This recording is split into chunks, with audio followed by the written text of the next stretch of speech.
A todos e a todas, comenzamos este acto para rememorar as vítimas do franquismo.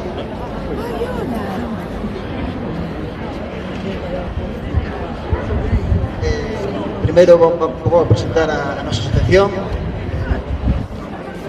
Somos Memoria, Verdade e Xustiza, un colectivo non partidista de esquerdas, plural e antifascista. Queremos que suceda unha asociación que investigue a verdade da nosa historia, denuncia a impunidade e os crimes do franquismo, recoñeza as víctimas, sinale aos verdugos e combata as tendencias filofascistas e reaccionarias que hoxe recorren o mundo. Que a xustiza sexa real e lembre as atrocidades do pasado para que non volva a repetirse e non esquecer a memoria antifascista e popular.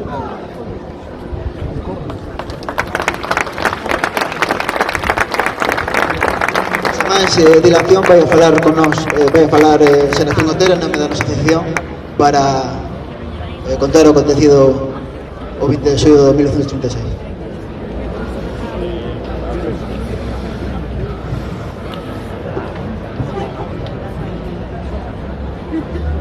Bueno, vou ler o manifesto homenaxe ás vítimas do xenocidio franquista. O 20 de xullo principiaba en pleno corazón da cidade de Vigo, na actual Porta do Sol, o brutal xenocidio provocado polo golpe fascista de 1936. Un acto de traizón á legalidade democrática da Segunda República, que naceu da mentira cínica do general Felipe Sánchez, que após asegurarlle ao alcalde a súa lealdade, daría orden de declarar o estado de guerra na cidade. A lectura do bando foi precedida por un desfile militar dende a rúa Urzai. A traizón golpista foi contestada polos presentes, arrincando un deles o texto de infamia do seu proclamador. A resposta dos golpistas foi abrir fogo contra a poboación civil desarmada. O resultado, máis de 20 personas asasinadas e medio centenar de feridas. Así, a fogo e sangue encentaba nas rúas da nosa ciudad a longa noite de pedra que durante 40 anos decidiu nomear a actual Porta do Sol como a Praza Capitán Carreró Vergés, o traidor asesino que protagonizou aquela data de horror e que sería o encargado de acabar ca vida do alcalde Emilio Martínez Garrido. A sangue inocente derramado polos que imporían por 4 décadas unha ditadura nacional católica aliada do nazifascismo europeo que ao berro dunha España una negaría a existencia da nación galega. Agromou nunha valente e heroica resistencia popular, erguendo barricadas nas rúas e plantando cara a la desigualdade de forzas a barbarie. Unha resistencia esmagada a golpe de mortal e brutal represión que, no entanto, non logrou evitar que se convertese en semente de esperanza.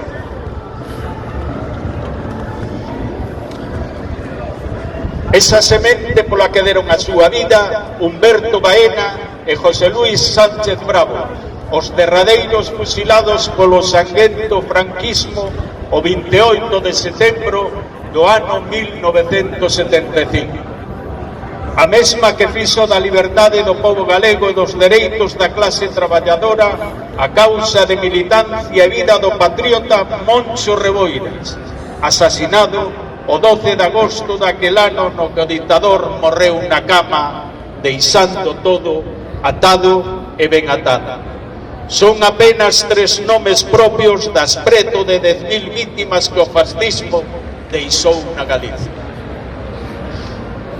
89 anos daquele escuro 20 de xullo reivindicamos nesta mesma Porta do Sol a imprescindible verdade, xustiza e reparación que merecen as vítimas directas do franquismo, as súas familias e o conxunto do pobo.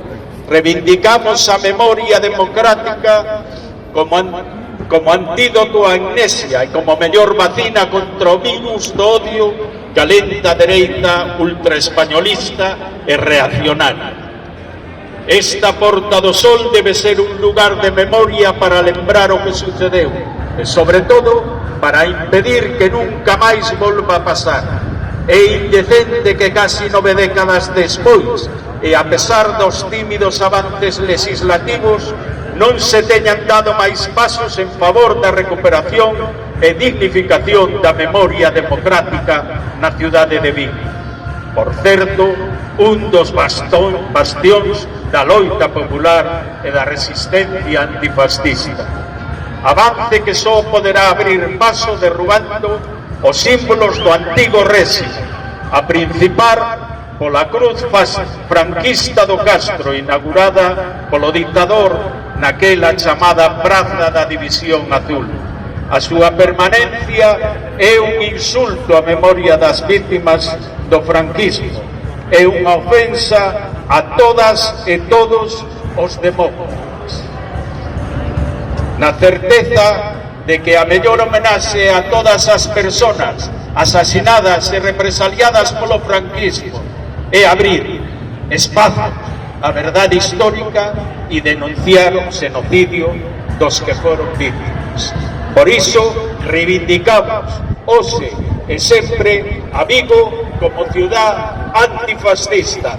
Vigo, 20 de xullo do ano 2025.